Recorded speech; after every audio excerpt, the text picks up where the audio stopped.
Hello and welcome to lesson 4, and I'd like to answer the 3 questions in your workbook. So this should take approximately again 5 minutes.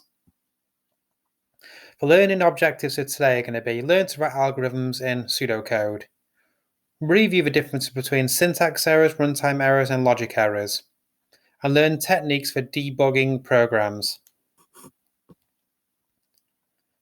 So you've now done your RRR.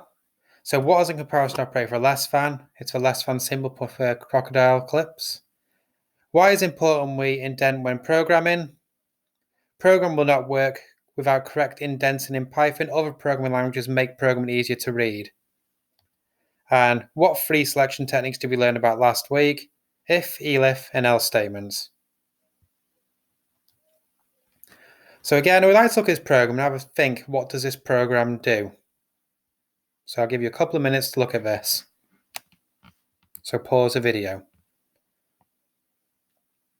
So in this program, we've got a nested if statement. So if ghost catches man, then lives equals lives minus 1. So you lose it. Adds for finds for lives and loses 1. So if lives is equal to 0, so for example, we had 5 lives to start off with, okay, it will keep displaying R and going through until we got down to 0 and it'll end the program. So writing pseudocode is half code, half English. It has no real syntax, so we can forget about doing indent, colons and brackets and quotation marks. We can write more in simple English. Here's a structured sequence of instructions and is useful for planning algorithms. We don't just want to go straight in the computer and write programs. All programmers, before they start, will have a general idea and they scribble it down on a piece of paper of how to solve the program before we start it. So suggested language is pseudocode. Use indentation in pseudocode. Use words such as print, display, input, output, calculate, add, set, reset, and else. So use the paper given in pairs. So it's in your workbook. Write to pseudocode for unlocking a mobile phone. So you should have something like this. If unlock button is pressed, then display pin, unlock screen, and input pin. If correct pin is entered, then unlock phone, else try again. And it could repeat this until the phone locks up. Again, with Face ID, if face is like recognized as the face with which is the security set to, then it'll allow unlock the phone. If it's someone else's face, it might say try again. What I'd like you to do now is write a pseudocode algorithm to display the correct hat size based on the circumference of your head. So think about what we learned last lesson with the speed camera lesson. So if it's less than 57 centimeter, it's small. If it's greater than 60, it's large. Anything in between is going to be medium.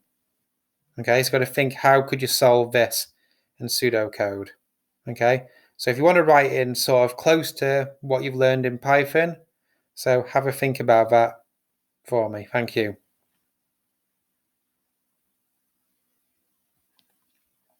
So you could have something like this. So input head size in centimeters. If head size is less than 57, then display your hat size is small. Else if head size is 60, that would be an elif in Python.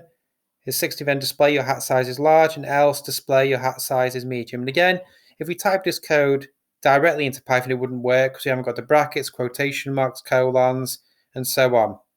Okay?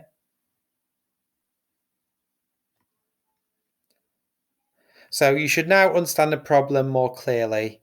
It should be easier to write in any language. So we learned pseudocode because it applies to all different languages other than Python, such as Java, and so on. What I'd like to now is try and create the hat size program. And again, there will be a help video to show you how to do this.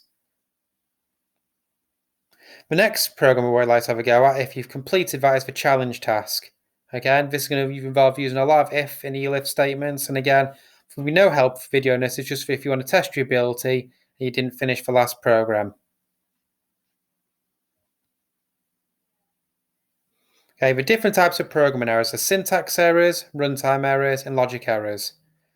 Okay, so a runtime error is caused by a problem that cannot be resolved whilst it is running. An example would be a division by 0 or being unable to locate a file that the program is looking for. Okay, and a logic error is a program that will appear to be working, however, a calculation may be wrong and cause a wrong result to be output. For example, if you were to calculate someone's age in weeks and you times it by the years by 53, that would be a logic error. Okay, I'm going to put a program on your Google workbook.